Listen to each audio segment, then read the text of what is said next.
एक बार की बात है, एक जवान बौद्ध भिक्षु अपने मन में उठने वाले नकारात्मक विचारों से बहुत परेशान था। ना चाहते हुए भी उसके मन में तरह तरह के गलत विचार आते रहते। उसका स्वभाव भी काफी चिड़चिड़ा हो गया था। वह बात बात पर गुस्सा हो जाता, दूसरों के प्रति जलन और नफरत की भावना रखता, लोगों की बुराई करता और अपने मन में तरह तरह की नकारात्मक कल्पनाएं करता। वह अपनी इन सब बुरी आदतों से बहुत परेशान हो चुका था। उसने बहुत से तरीके आजमाए, बहुत प्रयास किया अपने अंदर के इन बुरे विचारों को खत्म करने का, लेकिन कोई भी तरीका काम नहीं कर रहा था। अंततः एक दिन परेशान होकर उसने अपने गुरु के पास जाने का निर्णय किया। गुरु एक बहुत ही बुद्धिमान और आत्मज्ञानी व्यक्ति थे। जवान भिक्षु ने गुरु से पूछा, गुरुदेव, मैं अपने मन से इन नकारात्मक विचारों को कैसे खत्म कर सकता हूँ? गुरु ने उत्तर देते हुए कहा, नकारात्मक विचार बादलों की तरह होते हैं जो कि साफ आसमान को धुंधला बना देते हैं। अगर तुम्हें साफ आसमान देखना है तो पहले इन बादलों को हटाना पड़ेगा। ठीक इसी प्रकार अगर तुम अपने दिमाग से नकारात्मक विचारों को खत्म करना चाहते हो तो सबसे पहले तुम्हें इन नकारात्मक विचारों के मूल कारणों को पहचानना और उन्हें नष्ट करना पड़ेगा। जवान भिक्षु को गुरु की यह बात ठीक से समझ नहीं आई तो उसने गुरु से इसे थोड़ा विस्तार से समझाने का आग्रह किया। तब गुरु ने शिष्य को एक कहानी सुनानी शुरू की। एक बार एक व्यक्ति जंगल से गुजर रहा था। तभी उसे रास्ते पर एक सर्प दिखाई पड़ा।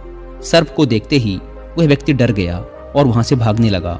जैसे ही वह दौड़ा, उसका पैर एक पत्थर से टकरा गया और वह वहीं गिर पड़ा। उसने खुद को बुरी तरह घायल कर लिया था।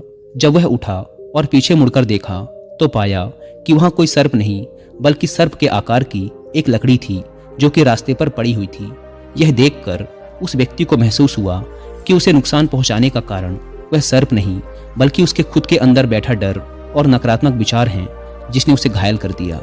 कहानी खत्म करते हुए गुरु ने उस जवान भिक्षु से कहा, मन के नकारात्मक विचार इस कहानी के सर्प की भांति हैं जो तुम्हारी परेशानी का मूल कारण नहीं है बल्कि तुम्हारी समस्या का मूल कारण तुम्हारे अंदर बैठा डर, हीन भावनाएं और अतीत के बुरे अनुभव हैं जो कि नकारात्मक विचार, गुस्सा और द्वेष के रूप में बाहर आते हैं। इसीलिए अगर तुम्हें अपने मन से नकारात्मक विचारों को खत्म करना है तो इसके मूल कारण को पहचान कर उसे नष्ट करना होगा। अब हम इस कहानी को अपने जीवन में कैसे लागू कर सकते हैं, इसके लिए कुछ प्रैक्टिकल टिप्स हैं। पहला, माइंडफुलनेस यानी जागरूकता का अभ्यास करो। अपने विचारों और भावनाओं के प्रति जागरूक रहो।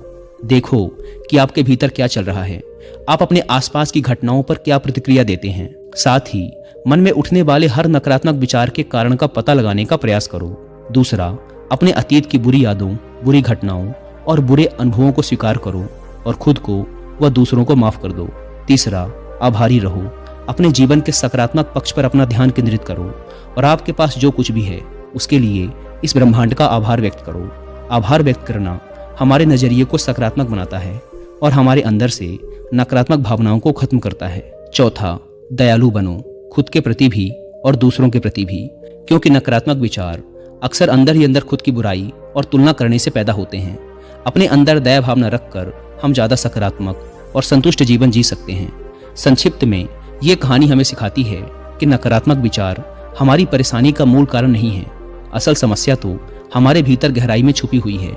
इन विचारों के मूल कारणों को पहचान कर हम इन विचारों को अपने दिमाग से निकालना शुरू कर सकते हैं और एक ज्यादा खुशहाल व शांति से भरा जीवन जी सकते हैं। याद रहे, कहानी के सर्प की भांति हमारे ज्यादातर नकारात्मक विचार भी सिर्फ भ्रम मात्र हैं जिन्हें हम अपने मन में पैदा करते